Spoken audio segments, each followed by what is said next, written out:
சிறுமைப்பட்டவன் மேல் சிந்தையுள்ளவன் பாக்கியவான். தீங்கு நாளில் கர்த்தர் அவனை விடுவிப்பார். சங்கீதம் 41:1. கர்த்தர் அவனை பாதுகாத்து அவனை உயிரோடே வைப்பார். பூமியில் அவன் பாக்கியவானாயிருப்பான். அவன் சத்துருக்களின் இஷ்டத்திற்கு நீர் அவனை ஒப்புக்கொடீர். சங்கீதம் 41:2. படுக்கையின் மேல் வியாதியாய் கிடக்கிற அவனை கர்த்தர் தாங்குவார். அவனுடைய வியாதியிலே அவன் படுக்கை முழுவதையும் மாற்றிப் போடுவீர். சங்கீதம் 41:3. கர்த்தாவே, என்மேல் இரக்கமாயிரும். உமக்கு விரோதமாய் பாவஞ்செய்தேன். என் ஆத்துமாவை குணமாக்கும் என்று நான் சொன்னேன். சங்கீதம் 41:4.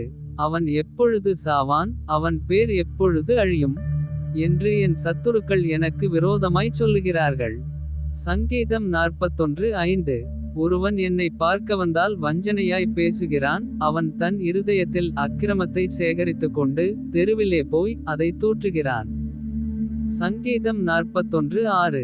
என் பகைஞரெல்லாரும் என்மேல் ஏகமாய் முணுமுணுத்து எனக்கு விரோதமாயிருந்து எனக்கு பொல்லாங்கு நினைத்து. சங்கீதம் 41:7. தீராவியாதி அவனை பிடித்து கொண்டது. படுக்கையில் கிடக்கிற அவன் இனி எழுந்திருப்பதில்லை என்கிறார்கள். சங்கீதம் 41:8. என் பிராண சிநேகிதனும் நான் நம்பினவனும் என் அப்பம் புசித்தவனுமாகிய மனுஷனும் என்மேல் தன் குதிகாலை தூக்கினான். சங்கீதம் 41:9. கர்த்தாவே, நீர் எனக்கு இறங்கி நான் அவர்களுக்குச் சரிக்கட்ட என்னை எழுந்திருக்க பண்ணும்.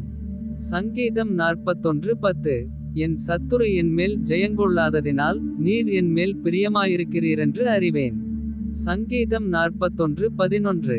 நீர் என் உத்தமத்திலே என்னை தாங்கி என்றென்றைக்கும் உம்முடைய சமூகத்தில் என்னை நிலைநிறுத்துவீர். சங்கீதம் 41:12. இஸ்ரவேலின் தேவனாகிய கர்த்தர் அநாதியாய் என்றென்றைக்கும் உள்ள சதாகாலங்களிலும் ஸ்தோத்திரிக்கப்படத்தக்கவர். ஆமென், ஆமென். சங்கீதம் 41:13.